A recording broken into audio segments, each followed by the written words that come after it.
যে কোনো চপ কিংবা বেগুনি বানানোর পর ঠিক এমনি কিছুটা বেসন বেঁচে যায়। আর আমরা অনেকে বুঝতে পারি না যে এইটুকু বেঁচে থাকা বেসনে করবোটা কি, তাই আমরা অনেকে ফেলে দিই।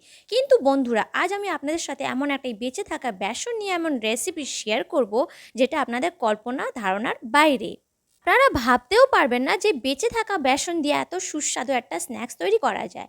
তার জন্য আমি নিয়েছি প্রথমে ঝুড়ি করা কাটা আলু, টমেটো আর কাঁচা লঙ্কা।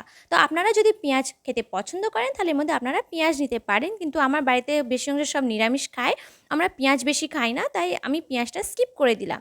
আপনারা চাইলে পেঁয়াজটা দিতে পারেন। সবজিগুলো বেসনের মধ্যে দিয়ে দেব, তারপরে আমি দেব এক এক করে মশলা। বন্ধুরা, মশলা কিন্তু দেওয়ার সময় সবসময় মাথায় রাখবেন অল্প অল্প দেবেন, কারণ অলরেডি বেসনের মধ্যে কিছুটা মশলা থেকে থাকে, যেহেতু আমি দিয়েছি। আর আপনারা যদি না দিয়ে থাকেন তাহলে সেইভাবেই মশলাটা দেবেন। তো আমি এখানে দেবো, আমি হচ্ছে একটু গুঁড়ো লঙ্কা, জিরা আর নুন। আর গুঁড়ো লঙ্কাটা যেটা ঝালটা ব্যবহার করবেন সেটা আপনাদের স্বাদ অনুসারে দেবেন। আমরা একটু স্পাইসি বেশি খাই, ঝাল বেশি খাই, তাই এখানে একটু বেশি করে দিলাম। আচ্ছা, এবারে বন্ধুরা, যেহেতু আমি এখানে নুন দিয়েছি, তো আলু আর টমেটোর জন্য নুন এখানে জল ছাড়বে।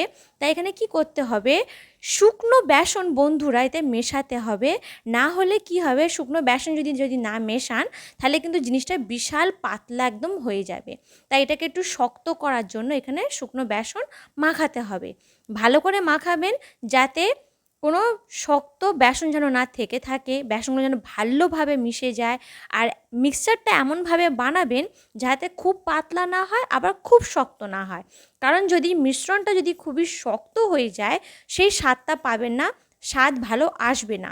তাই ঠিক একটা হালকা নরম যেমন একটা তৈরি করা হয়, যাতে ভাজতে সুবিধা হয় কিন্তু খুব শক্ত না হয়, খুব পাতলা না হয়, সেই পরিমাণ মতন জিনিসটাকে মাখিয়ে নিতে হবে। এরপরে আবার কি, ব্যাস কড়া গরম করুন, তেল গরম করুন, এবার টপাটপ সবকটা ভেজে নিন। এইভাবে বন্ধুরা আপনারা বাড়িতে অবশ্যই ট্রাই করবেন, দেখবেন আপনাদের সামনে একটা সুস্বাদু একটা স্ন্যাক্স তৈরি হয়ে গেছে, ঠিক বেঁচে থাকা বেসন দিয়ে।